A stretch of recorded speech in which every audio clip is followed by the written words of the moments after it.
जय हिंद। मैं हूं परवेज पवार और आप देख रहे हैं एलकेबी हिंदुस्तान।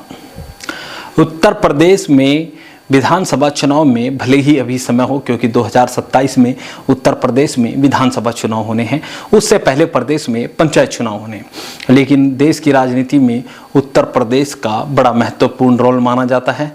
तो उत्तर प्रदेश की राजनीति पर तमाम राजनीतिक दलों की निगाहें रहती हैं। तो उत्तर प्रदेश के विधानसभा चुनाव को लेकर तमाम राजनीतिक दल अभी से राजनीतिक समीकरण सेट करके उम्मीदवारों के चयन की प्रक्रिया में लगे हुए हैं। तो हम भी आपको आज उत्तर प्रदेश की नंबर 1 विधानसभा सीट बेहट विधानसभा के बारे में बताएंगे। बेहट विधानसभा सीट के सियासी समीकरण और 2027 में बेहट विधानसभा सीट पर किस तरह के चुनावी नतीजे रह सकते हैं, उसके बारे में भी समीकरण के आधार पर हम आपको बताएंगे। अगली वीडियो में अलग अलग विधानसभा सीटों के बारे में हम आपको बताते रहेंगे। चैनल अगर आपने अभी तक सब्सक्राइब नहीं किया तो चैनल को जरूर सब्सक्राइब कर लें। वीडियो फेसबुक पेज पर आप देख रहे हैं तो हमारा फेसबुक पेज भी फॉलो कर लें, ताकि तमाम अपडेट आपको मिलती रहे। तो बेहट विधानसभा सीट के बारे में आपको बताएं। बेहट विधानसभा सीट 2012 में अस्तित्व में आई थी। प्रीसिमन के बाद 2012 में बेहट विधानसभा सीट पर पहला चुनाव हुआ था।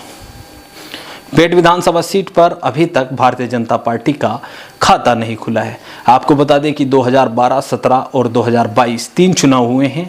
यहाँ पर बसपा, कांग्रेस और सपा तीनों ने जीत दर्ज की है, लेकिन अभी तक भारतीय जनता पार्टी का खाता यहाँ नहीं खुला है। तो 2027 के चुनावी नतीजे क्या होंगे, यह आगे हम वीडियो में आपको बताएंगे कि किस तरह के समीकरण हैं 2027 को लेकर भी। लेकिन अभी हम आपको बताएंगे जो उत्तर प्रदेश की बेहट विधानसभा सीट है, इस पर 2012 में जब पहला चुनाव हुआ तो किस तरह के चुनावी नतीजे रहे हैं। 2012 की बात करें तो 2012 में स्वर्गीय महावीर सिंह राणा, जिनका परिवार अब भारतीय जनता पार्टी में है, और 2017 में वह भारतीय जनता पार्टी के टिकट पर ही बेहट विधानसभा सीट से चुनाव लड़े थे। तो 2012 में वह बहुजन समाज पार्टी के टिकट पर बेहट विधानसभा सीट से विधायक चुने गए थे। आपको बता दें कि यह विधानसभा सीट जो है वो मुस्लिम दलित बहुल विधानसभा सीट है, और मुस्लिम मतदाताओं की संख्या इस सीट पर बड़ी संख्या है, जिसका असर चुनावी नतीजों में भी अभी तक दिखता रहा है। तो 2012 में महावीर सिंह राणा यहाँ से विधायक चुने गए थे। महावीर सिंह राणा यहाँ पर मात्र 514 वोट से जीत दर्ज करने में कामयाब रहे थे। दूसरे नंबर पर यहाँ पर कांग्रेस के नरेश सैनी रहे थे। 70,274 वोट विधायक उस समय जो जीते थे महावीर सिंह राणा, उन्हें मिले थे। और दूसरे नंबर पर जो कांग्रेस के नरेश सैनी रहे थे, उन्हें 69,760 वोट मिले थे। और तीसरे नंबर पर उमर अली खान रहे थे, जो समाजवादी पार्टी के प्रत्याशी थे, उन्हें 47,366 वोट मिले थे। आपको बता दें कि जब 2012 का विधानसभा चुनाव था तो सहारनपुर की राजनीति में बड़ा दखल रखने वाला काजी परिवार सपा में था, लेकिन जैसे ही बेहट विधानसभा सीट पर सपा ने उमर अली खान के नाम का ऐलान किया तो वह सपा छोड़कर कांग्रेस में शामिल हो गए थे, और उन्होंने यहाँ पर बेहट विधानसभा सीट पर मजबूती से चुनाव नरेश सैनी को लड़ाया। और चुनावी नतीजों में नरेश सैनी और बहुजन समाज पार्टी के उम्मीदवार और विधायक महावीर सिंह राणा के बीच कड़ा मुकाबला हुआ था। तो यहाँ पर 2012 के विधानसभा चुनाव की बात करें तो मात्र 514 वोटों से कांग्रेस उम्मीदवार नरेश सैनी से जो बहुजन समाज पार्टी के उम्मीदवार थे उस वक्त महावीर सिंह राणा जीतने में कामयाब हुए थे। इसके बाद 2017 का विधानसभा चुनाव था। सपा कांग्रेस का गठबंधन था। तो सपा कांग्रेस गठबंधन से यहाँ पर नरेश सैनी को फिर से उम्मीदवार, क्योंकि नज़दीकी अंतर से 2012 में चुनाव हारे थे, तो उन्हें उम्मीदवार बनाया गया। और 2017 के विधानसभा चुनाव में नरेश सैनी ने इस सीट को 25,886 वोटों से जीता। हालांकि नरेश सैनी विधायक रहते हुए ही भारतीय जनता पार्टी में शामिल हो गए थे, उन्होंने कांग्रेस को अलविदा कह दिया था। तो वोट नंबरिंग पर बात करें तो नरेश सैनी को 97,035 वोट मिले थे, और दूसरे नंबर पर भारतीय जनता पार्टी के महावीर सिंह राणा रहे थे, जो उस समय विधायक थे। 2012 का विधानसभा चुनाव उन्होंने ही बहुजन समाज पार्टी के टिकट पर जीता था। वह भी अंतिम समय में भारतीय जनता पार्टी में चले गए थे चुनावी समय से पहले, और भारतीय जनता पार्टी के उम्मीदवार के रूप में उन्हें 71,449 वोट मिले थे। तीसरे स्थान पर बहुजन समाज पार्टी के हाजी इकबाल रहे थे, जो पूर्व MLC भी रहे हैं बहुजन समाज पार्टी के, अभी काफ़ी चर्चाओं में रहे हैं हाजी मोहम्मद इकबाल। 71,019 वोट उन्हें मिले थे।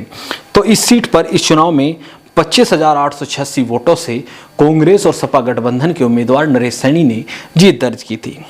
अब वर्तमान समय में समाजवादी पार्टी के उमर अली खान यहाँ से विधायक हैं। आपको बता दें कि समाजवादी पार्टी ने उमर अली खान को उम्मीदवार बनाया था और उमर अली खान को 1,34,513 वोट मिले थे। और भारतीय जनता पार्टी से नरेश सैनी जो कांग्रेस के टिकट पर 2017 में विधायक चुने गए थे, वो अंतिम समय में भारतीय जनता पार्टी में चले गए। भारतीय जनता पार्टी ने उन्हें बेहट विधानसभा सीट से अपना उम्मीदवार बनाया और उन्हें 96,633 वोट मिले। 37,880 वोटों से इस सीट को सपा के उमर अली खान ने 2022 के विधानसभा चुनाव में जीता था। और बहुजन समाज पार्टी के भी रईस मलिक थे, मुस्लिम उम्मीदवार थे, उन्हें भी 45,075 वोट मिले थे। जैसे हमने आपको बताया कि इस सीट पर दलित और मुस्लिम मतदाताओं की संख्या है, तो बहुजन समाज पार्टी और कांग्रेस सपा गठबंधन यहाँ पर अभी तक के चुनाव में मजबूती से चुनाव लड़ता नजर आ रहा है। अब के बारे में हमने आपको बताया है। अब हम 2027 के विधानसभा चुनाव के बारे में आपको बताएंगे कि किस तरह के सियासी समीकरण है। 2012, 17 और 22 के विधानसभा चुनावी नतीजों ने आपको बता दिया होगा कि यह सीट जो है वो सपा कांग्रेस गठबंधन के प्रभाव वाली विधानसभा सीट है। आपको बता दें कि 2027 के विधानसभा चुनाव में भी संभावना है कि सपा कांग्रेस उत्तर प्रदेश में विधानसभा चुनाव मिलकर लड़े। हालांकि राजनीति में कब क्या हो इसको लेकर कुछ नहीं कहा जा सकता, लेकिन अभी तक संभावनाएं हैं कि सपा और कांग्रेस 2027 में मिलकर चुनाव लड़ेगी। ऐसे में संभावना है कि यह सीट सपा के खाते में रहेगी, क्योंकि सपा का वर्तमान में विधायक है और विधायक उमर अली खान सपा के उम्मीदवार के रूप में एक बार फिर यहां से चुनाव लड़ते नजर आ सकते हैं। आपको बता दें कि भारतीय जनता पार्टी में टिकट के दावेदारों की लंबी लाइन है, जहां नरेश सैनी जो पूर्व में भारतीय जनता पार्टी के टिकट पर चुनाव लड़ चुके हैं, उनका भी नाम चर्चाओं में है कि हो सकता है कि एक बार फिर भारतीय जनता पार्टी उन्हें इस सीट से चुनावी मैदान में उतार दे। इसके अलावा महावीर सिंह राणा और जगदीश सिंह राणा के पारिवारिक सदस्य भी इस क्षेत्र से भारतीय जनता पार्टी से टिकट के लिए जद्दोजहद कर रहे हैं और चर्चाएं हैं कि हो सकता है कि भारतीय जनता पार्टी जगदीश सिंह राणा के परिवार से भी किसी सदस्य को चुनावी मैदान में उतार दे। इसके अलावा कई और राजपूत समाज के नेता हैं जो बेट विधानसभा सीट से चुनाव लड़ने के इच्छुक हैं और चर्चाएं हैं कि बेट विधानसभा सीट से उनका भी टिकट हो सकता है। ऐसे में 2027 में भारतीय जनता पार्टी किसे अपना उम्मीदवार बनाएगी, यह भी भविष्य के गर्भ में है, क्योंकि भारतीय जनता पार्टी चुनाव से ठीक पहले पत्ते खोलेगी, क्योंकि यहाँ पर भारतीय जनता पार्टी के विधायक नहीं है। तो ऐसे में यहाँ पर दावेदारों की लंबी सूची है। भारतीय जनता पार्टी से कौन उम्मीदवार होगा यह आने वाले समय में पता चलेगा। वहीं बहुजन समाज पार्टी की बात करें, बहुजन समाज पार्टी का भी इस क्षेत्र में असर रहा है। 2012 में बहुजन समाज पार्टी के टिकट पर ही महावीर राणा यहाँ से चुनाव जीतने में कामयाब हुए थे। तो बहुजन समाज पार्टी से अभी किसी का नाम चर्चाओं में नहीं है और बहुजन समाज पार्टी किसे अपना उम्मीदवार बनाएगी यह भी अभी भविष्य के गर्भ में है।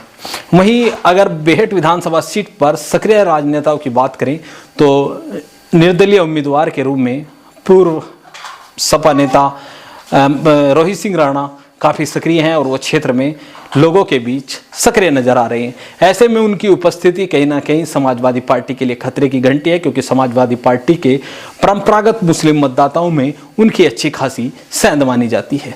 ऐसे में 2027 के विधानसभा चुनाव के नतीजे क्या रहने वाले हैं, आप भी अपने अपने स्तर से आपकी क्या राय 2027 में बेहट विधानसभा सीट को लेकर है, कमेंट में आप बता सकते हैं। वीडियो पसंद आई तो जरूर शेयर करें और चैनल अगर आपने अभी तक सब्सक्राइब नहीं किया तो चैनल को जरूर सब्सक्राइब कर ले। फेसबुक पेज पर देख रहे हैं तो हमारा फेसबुक पेज फॉलो करें। जय हिंद।